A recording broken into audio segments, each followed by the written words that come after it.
الحمد لله نحمده ونستعينه ونستغفره ونتوب إليه ونعوذ بالله من شرور أنفسنا وسيئات أعمالنا من يهده الله فلا مضل له ومن يضلله فلا هادي له وأشهد أن لا إله إلا الله وحده لا شريك له وأشهد أن محمدا عبده ورسوله وخليله وصفيه من خلقه صلى الله وسلم وبارك عليه وعلى آله وصحبه أجمعين أما بعد يقول الله تبارك وتعالى في كتابه الكريم بعد بسم الله الرحمن الرحيم يا أيها الذين آمنوا اتقوا الله وقولوا قولا سديدا يصلح لكم أعمالكم ويغفر لكم ذنوبكم ومن يطع الله ورسوله فقد فاز فوزا عظيما ثم أما بعد. Vetëm Allahun e adhurojmë, vetëm atë e falenderojmë dhe vetëm prej tij ndihmë dhe falje kërkojmë. Salavatet, selamet dhe përshëndetjet më të përzemërta dhe më të sinqerta çdo herë dhe pa ndërprerje, më të dashurit të Zotit ja dërgojmë Muhammedit alayhi salatu wassalam, familjes së tij, shokëve të tij dhe gjithë pasuesve të traditës së tij deri në ditën kur nuk do të ekzistojë më kjo gjësi. Zoti i Madhërisëm në Kur'anin fammadh urdhëron e thot: O ju besimtar, tregoni dhe dëshmoni frikë respekt meritor ndaj Zotit tuaj dhe mos flisni vetëm se atë e cila është e drejtë, e çelluar dhe e vërtetë. Nëse ju e bëni një gjë të tillë, Allahu do ta përmirësojë juve veprat tuaja, do ua fal juve mëkatet tuaja. Kush e pason Allahun dhe të dërguarin e tij do të përfundojë si triumfues madhështor. Besimtarë nderuar, disa njerëz në jetën e kësaj bote kanë prirje për ta jetuar jetën sipas optikës së të tjerëve. Pra çdo herë shqetësohen për atë se si i shohin njerëzit ata, çfarë vlere kanë tek njerëzit. Dhe këtë zakonisht e bazojnë në bazë të statusit të tyre shoqëror që mund ta kenë. Qoftë për shkak të pasurisë, qoftë për shkak të autoritetit apo të pushtetit. Pra, sa më status të ulur që të ketë në shoqëri njeriu, sa më i varfër që të jetë, sa më i panjohur, sa më pak ndikim në shoqëri, po aq edhe fillon edhe e konsideron veten të pavlefshëm. Pra, është një lloj kurthe djallëzore që e fut një kategori njerëzish për besimtarve dhe i bën që të mendojnë se ata janë të pavlerë për faktin se mund të mos jenë shumë të pasur ose mund të mos jenë shumë të njohur. Por realisht, njohja nuk ka të bëjë me tokën, ka të bëjë me qiellin. Sa njerëz të panjohur në botë janë të njohur në qiell. Sa njerëz bien në gjumë duke mos e ditur fare, por emrat e tyre janë ndër emrat më të ngritura dhe më të përmendura tek Zoti i gjithësisë. Madje Allahu krenohet me ta. Prandaj ata që sot bota ose dje dikur i ka trajtuar si njerëzit më të panjohur, Allahu i ka sjellur botës dritë përmes tyre. Sepse vlera e njeriu nuk përcaktohet nga sasia e pasurisë së tij, apo nga statusi shoqëror që mund ta ketë, apo nga autoriteti, pushteti dhe bukuria me cilën Zoti e ka sprovuar, por në bazë të devotshmërisë së tij.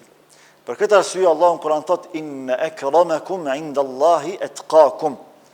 Më i miri, më i dashuri, më fisniku dhe më i nderuari tek Allahu është ai i cili është më i devotshëm.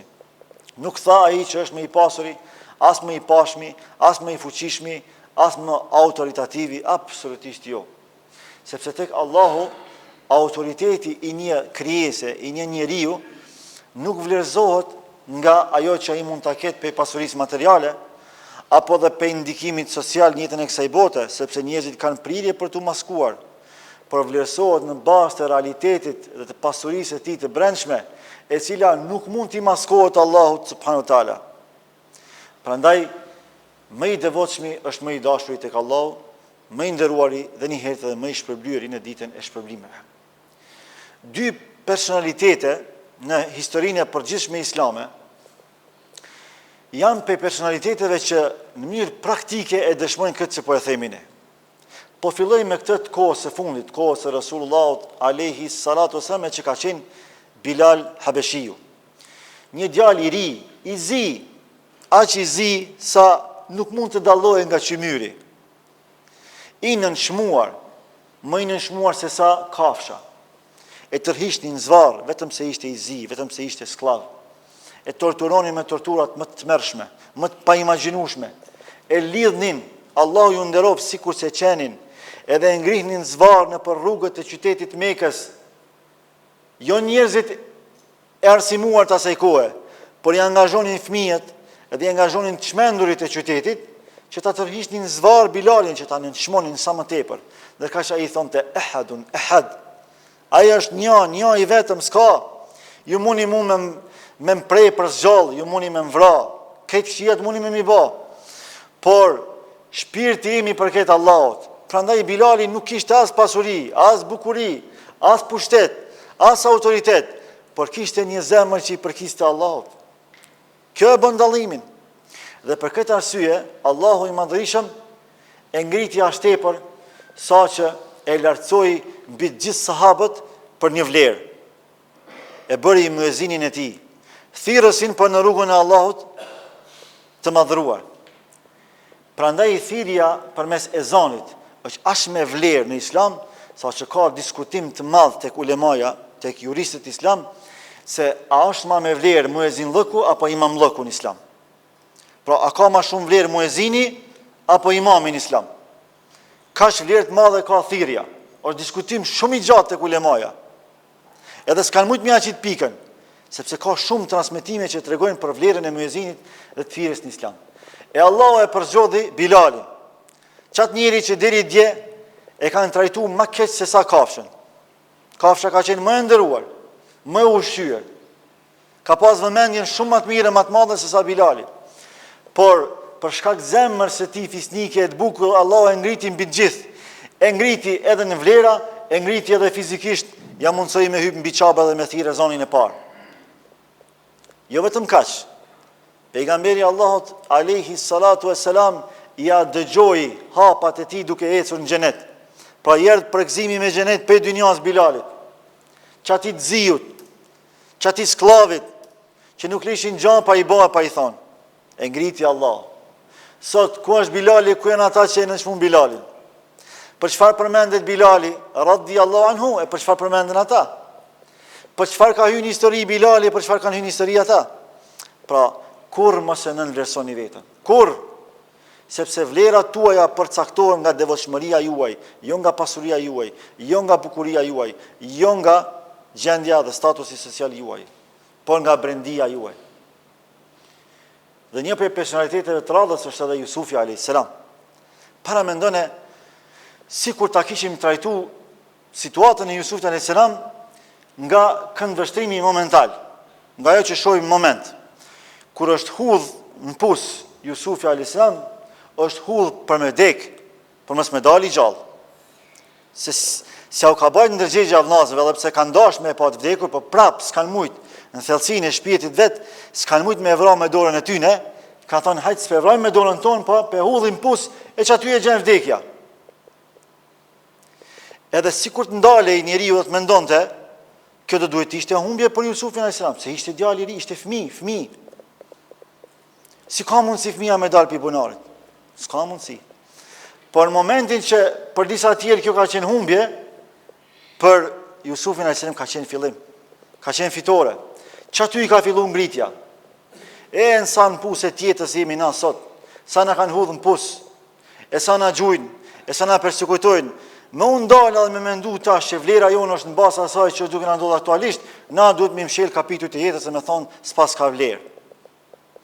Nuk qenë kemi asgja, por kështu nuk funksionon, kështu tek Allahu nuk shkojnë gjanat. Që atër kur ti mendon që është fundi yt, besoni që mund tjetë fillimi yt. Që atër kur ti mendon që është humbja jote, është fitimi yt. Që atër kur ti mendon që je në errësirë, vetëm se ka me fillu drita e ngritjes dhe përndritjes tënde. Ka me fillu, është e pashmangshme. Prandaj Allahu përmes Jusufit a.s. na tregon një gjë të tillë. Edhe na thot, edhe sikur këtë bota mu çum kam, edhe me të nënçmu ty, edhe me të përsekutu ty, edhe me të bëu atentat, me dash me të vrarë ty, mos harro se jetën e ke në dorë të Allahut. Vlerën e ke tek Allahu, jo tek njerëzit. Nuk mund kërkush ty me ta marr jetën pa thonë Allahu. Nuk mund kërkush ty me ta paksu pasuninë pa thonë Allahu. Nuk mund kërkush ty me ta hub vlerën nëse vetës nuk ja u vlerën. S'ka mundësi. Absolutisht s'ka mundësi. Sepse nëse tek njerëzit harrohen vlerat tua, tek Allahu nuk harron kur. Nëse në evidencat e njerëzve harrohen mirësitë tua, vlerat e tua, vallahi në evidencat qiellore, në regjistrat qiellore nuk harrohen. Ato shënohen. E Allahu nuk ja humb vlerën askujt. Sa njeri është luftu, e është persekutu, e është harru, por pas një kohë shumë të shkurt ka dalë si hero. Ka dalë si njeriu më i ngritur, sikur se doli Jusufi alayhis salam. Ata që e mendon të vdekur pej familjarëve të vet, nuk ja ka marrë mendje që nesër bëhet lideri i Egjiptit. Bëhet personi që ka komplet pasurinë, ekonominë edhe politikën e Egjiptit në dorë, se një fjalë e Jusufit e dridh ke vendin, edhe mbreti apo i ka aminin. Pse? E ka ditë kush është Jusufi. E ka shpëtu hero i kombit, e ka shpëtu Egjiptin për një katrahurë të madhe. E ngriti Allah, edhe i realizoi ëndrrën, edhe i ran sejdë dhe ketë komplet që ashtu që ka pa në ëndër, në shenjë nderimi dhe respekti për ta. Sepse Allah është ai që i ruan vlerat tona. Andaj besimtarët Allah, kur mos u ndalni në momentet e sprovave, në momentet e ballafaqimeve dhe të sulmeve që mundi mi përjetu nga dikush tjetër. E aq më tepër, kur mos e ndërlidhni vlerën e juaj me gjendjen aktuale që e keni. Njeriu është krijesë që do të sprovohet, është e plogësht, njeriu do psohet shumë shpejt, konsumohet shumë shpejt. Me ndal edhe na me vlerësu veten në bazë asaj që na ndodh jetë, na do të më thonë që s'kemi vlera fare. Pa ku na vjen ndonjë goditje e më një hershme, na plagështomi, por kjo s'do të thonë që ti i pavlefshëm. Nëse dikush fol keq për ty, shpif për ty, kjo nuk do të thonë që ti je i tillë. Nëse dikush thur komplote kundër teje, kjo nuk do të thonë që ata kanë me pas sukses. Absolutisht. Prandaj kur mos e nënvlerësoni veten tuaj. Edhe nëse jemi gjunaqar më të mëdhej, prap nuk lejohet me nënvlerësu veten. Vetë fakti që jemi gjallë, kjo tregon se Allahu po na don, po na vlerëson, po na jep kohë na me përmirësu gabimin. Vlera jon humb atë kur ne nuk pendohemi, jo kur gabojmë, jo kur mëkatojmë. Kur mëkatojmë, bëjmë gabim, po nuk na humbi vlerat. Mirë, po kur nuk pendohemi, atëherë i humbim vlerat tona. Kur e shohim gabimin, e kuptojmë gabimin, se përmirësojmë gabimin, atëherë i zbehim vlerat tona tek Allahu i madhrishëm. Por çdo herë Allahu, me mëshirën e tij të pakufishme, na mëshiron, na jep mundësi që ne mi ruajt vlerat tona, përmes pendimit sinqert, përmes përmirësimit të gabimeve tona, përmes afrimit me fjalën e Allahut dhe me sunetin e Resulullahut alayhi salatu wasalam, përmes shoqërimit me njerëz me vlera.